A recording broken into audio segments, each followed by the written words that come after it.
لا إله إلا الله وحده لا شريك له وأشهد أن محمدا عبده ورسوله أما بعد فأعوذ بالله من الشيطان الرجيم بسم الله الرحمن الرحيم الحمد لله رب العالمين الرحمن الرحيم مالك يوم الدين إياك نعبد وإياك نستعين اهدنا الصراط المستقيم صراط الذين أنعمت عليهم غیر المغضوب علیہم ولا الضالین۔ حضرت مرزا غلام احمد علیہ السلام مسیح موعود و مہدی موعود نے 29 دسمبر اور 30 دسمبر کو جو 2 تقاریر ارشاد فرمائی تھی، ان کے بیان کرنے کا سلسلہ جاری ہے۔ پچھلے خطبہ میں نے کچھ اس کے متعلق بیان کیا تھا، کچھ حصہ، اور اس سے آگے آج بیان کرتا ہوں۔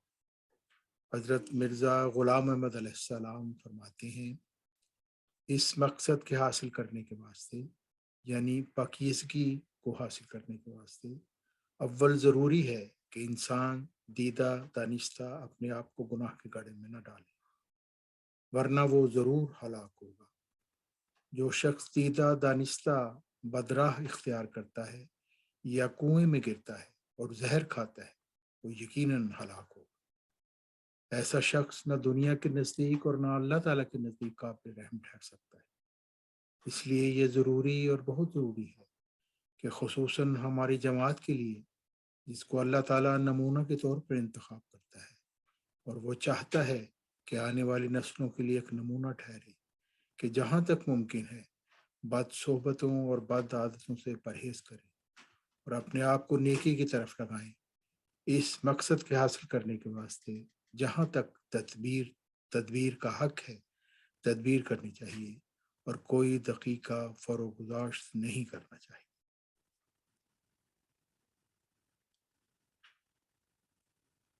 پھر فرمایا، یاد رکھو تدبیر بھی ایک مخفی عبادت ہے، اس کو حقیر مت سمجھو، اسی سے وہ راہ کھل جاتی ہے جو بدیوں سے نجات پانے کی راہ ہے۔ جو لوگ بدیوں سے بچنے کی تجویز اور تدبیر نہیں کرتے ہیں، وہ گویا بدیوں پر راضی ہو جاتے ہیں، اور اس طرح پر خدا تعالیٰ ان سے الگ ہو جاتا ہے۔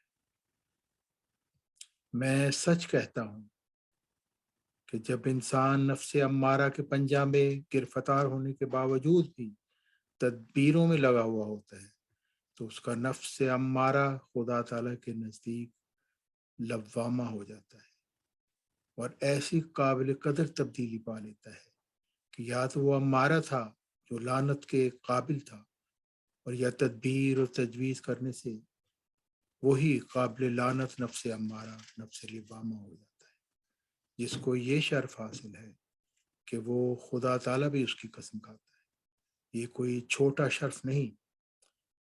بس حقیقی تقویٰ اور طہارت کے حاصل کرنے کے لیے واسطے اول یہ ضروری شرط ہے کہ جہاں تک بس چلے اور ممکن ہو تدبیر کرو اور بدی سے بچنے کی کوشش کرو، اور بد عادتوں اور بد صحبتوں کو ترک کر دو، ان مقامات کو چھوڑ دو جو اس قسم کی تحریکوں کا موجب ہو سکتی ہے۔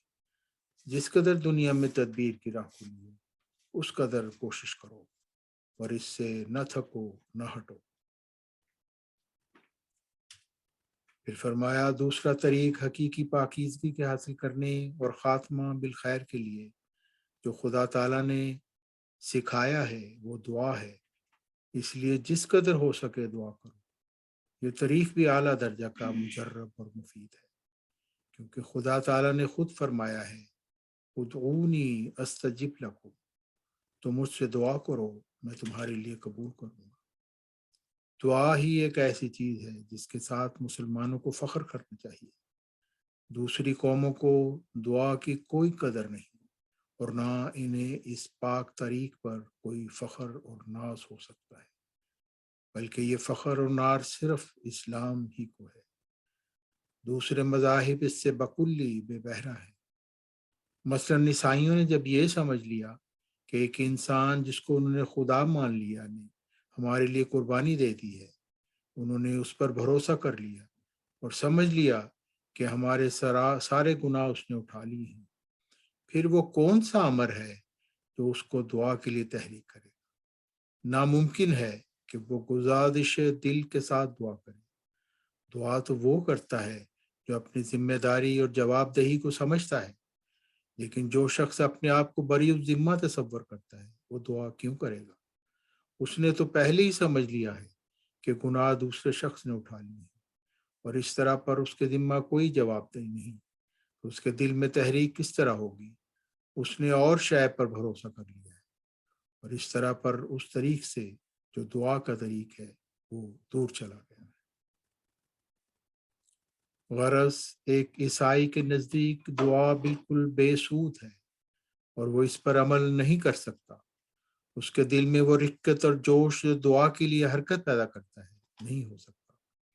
اسی طرح پر ایک آریہ جو تناسخ کا قائل ہے اور سمجھتا ہے کہ توبہ قبول ہی نہیں ہو سکتی اور کسی طرح پر اس کے گناہ معاف نہیں ہو سکتے، وہ دعا کیوں کرے گا؟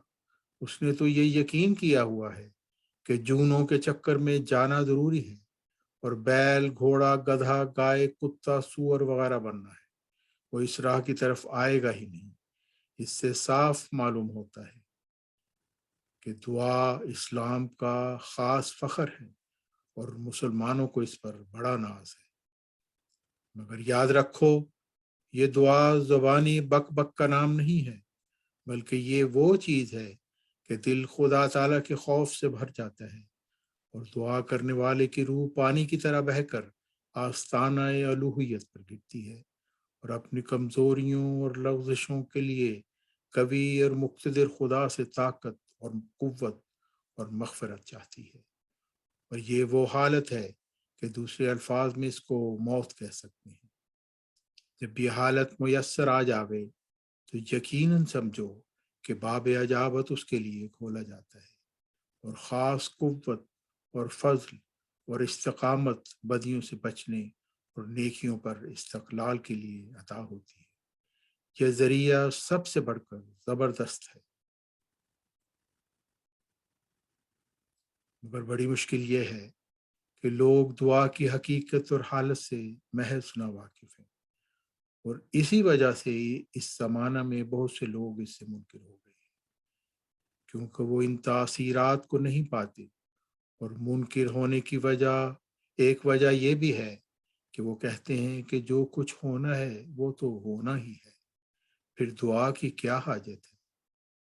مگر میں خوب جانتا ہوں کہ یہ تو نرا بہانہ ہے۔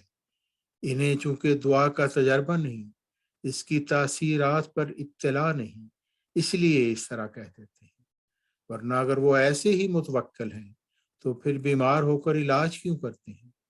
خطرناک امراض میں مبتلا ہوتے ہیں تو طبیب کی طرف دوڑے کیوں جاتے ہیں؟ بلکہ میں سچ کہتا ہوں کہ سب سے زیادہ چارہ کرنے والے یہی ہوتے ہیں۔ سید احمد خان بھی دعا کے منکر تھے، لیکن جب ان کا پیشاب بند ہوا تو دہلی سے معالج ڈاکٹر کو بلایا۔ یہ نہ سمجھ لیا کہ خود بخود ہی پیشاب کھل جائے، حالانکہ وہی خدا ہے جس کے ملکوت میں ظاہری دنیا ہے، جبکہ دوسری اشیاء میں تاثیرات موجود ہیں۔ تو کیا وجہ ہے کہ باطنی دنیا میں تاثیرات نہ ہو، جن میں سے دعا ایک زبردست چیز ہے؟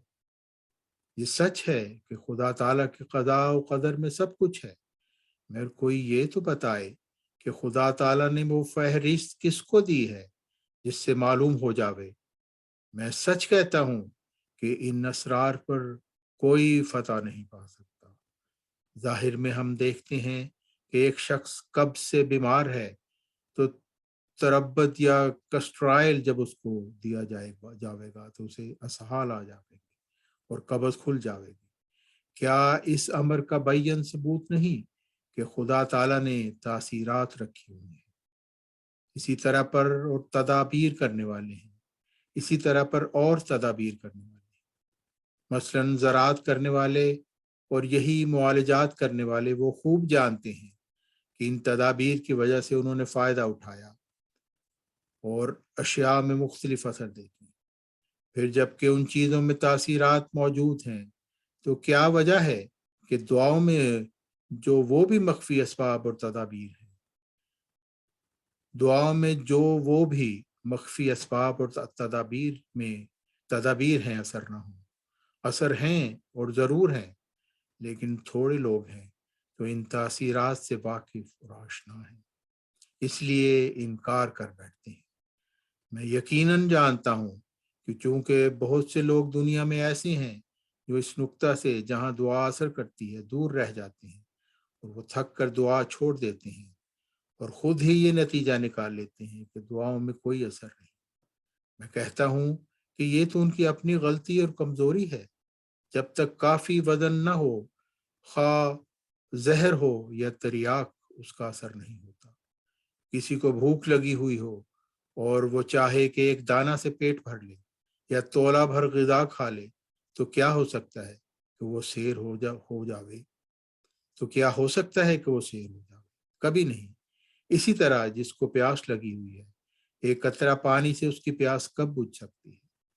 بلکہ سیر ہونے کے لیے چاہیے کہ وہ کافی غذا کھاوے، اور پیاس بجھانے کے واسطے لازم ہے کہ کافی پانی پیوے، تب جا کر اس کی تسلی ہو سکتی ہے۔ یہ مضمون انشاءاللہ اگلے خطبہ جمعہ میں بھی جاری رہے گا۔ اللہم صلی علی محمد وآل محمد، اللہم صلی علی محمد وعلی خلفائے محمد۔